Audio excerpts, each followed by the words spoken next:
राम राम जी। कैसे हैं आप सभी? आशा करती हूँ आप सभी बढ़िया होंगे। और आप सोच रहे होंगे कि आज मैं आपको इस तरीके से बिखरा हुआ सामान क्यों दिखा रही हूँ।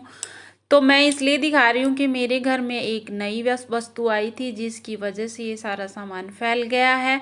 लेकिन ये बताने के लिए मैंने ये वीडियो नहीं बनाया है। मैं आपके साथ में एक छोटी सी थॉट शेयर करना चाहती थी इसके माध्यम से कि हाँ, हमारे जीवन में कई बार है ना जो अनचाही या फिर चाही हुई कई प्रॉब्लम्स आ जाती हैं। और या फिर कोई नया ऐसा सदस्य आ जाता है जिसकी सोच समझ और उसका रहन सहन सब कुछ अलग होता है, या फिर कोई ऐसी समस्या आ जाती है जिससे हमें बहुत ज़्यादा परेशानी होती है और हम घबरा जाते हैं कि इस समस्या का सॉल्यूशन हम किस प्रकार करें। लेकिन देखो, इस वीडियो के माध्यम से मैं आपको दिखा ही रही हूँ कि जो भी आप देख रहे हैं सामने, कि मैं किस तरीके से पेशेंस पूर्वक अपनी सभी अरेंजमेंट्स को सही कर रही हूँ। उसी तरीके से मेरा मानना है कि अगर लाइफ में हमारे साथ में कोई प्रॉब्लम्स आती हैं, कोई समस्या आती है, तो अगर उसका पेशेंस पूर्वक यानी कि धैर्य के साथ में हम बैठ करके एक बार विचार करें कि ये समस्या आई है तो क्यों आई है, और इसका अगर सॉल्यूशन ढूंढें तो क्या होगा। उसी तरीके से अगर हमारे घर में कोई नया सदस्य आता है जो कि दूसरे परिवार से आता है, उसका रहन सहन, उसके विचार, उसकी थॉट सब अलग होती हैं, लेकिन हम उसको कैसे स्वीकार करेंगे? पहले हम उसको ऑब्जर्व करेंगे पेशेंस पूर्वक।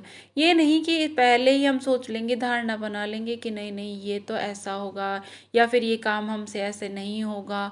लेकिन अगर ऐसा बना लेंगे तो वो हकीकत में नहीं होगा।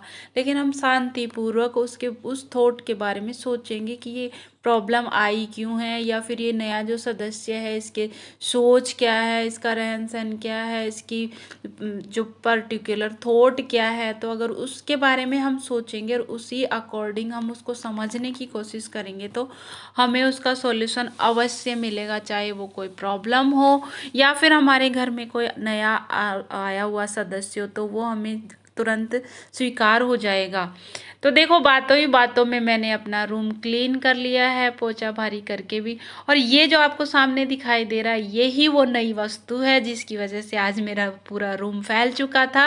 और अब देखिए, मैंने पेशेंस पूर्वक इस कमरे की सफाई करी तो देखिए इसका रिजल्ट आपके सामने कितना सुंदर आया है कि मेरा रूम है जो कितना सुंदर खिल रहा, निखर गया है। हाँ, मुझे थोड़ी सी तकलीफ ज़रूर हुई, लेकिन मैंने पेशेंस पूर्वक घबराते हुए नहीं, मतलब पेशेंस से के साथ में इसकी सफाई करी तो उसका रिजल्ट मेरे सामने इतना सुंदर आया है कि रूम इतना प्यारा और इतना अच्छा लग रहा है।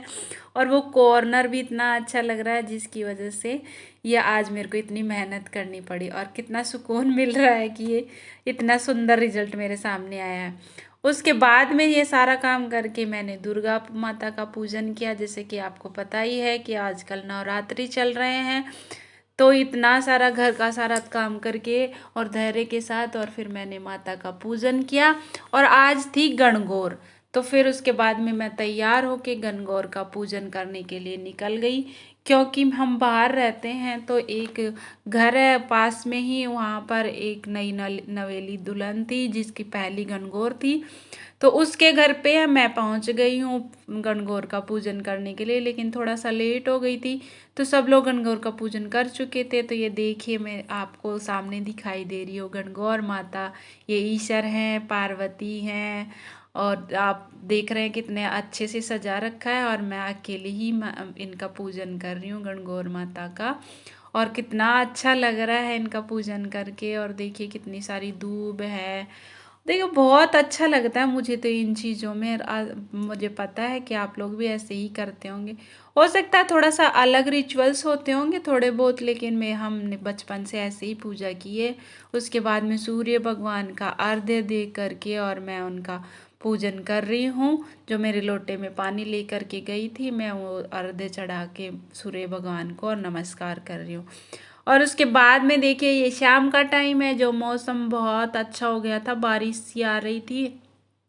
तो बच्चे और मेरे हस्बैंड देखो ऊपर छत पे मस्ती कर रहे हैं। ये कितना बड़ा अच्छा लग रहा है क्योंकि बहुत ठंडी ठंडी हवाएं चल रही थी। हम इन हवाओं का लुफ्त उठा रहे थे। और हाँ, आज का मेरा वीडियो अगर आपको पसंद आया हो तो मेरे वीडियो को लाइक एंड शेयर करें और मेरे चैनल को सब्सक्राइब करें। और हाँ, आपने इतने पेशेंस पूर्वक मेरे इस वीडियो को देखा तो उसके लिए आप सभी का बहुत बहुत धन्यवाद। Thank you for watching.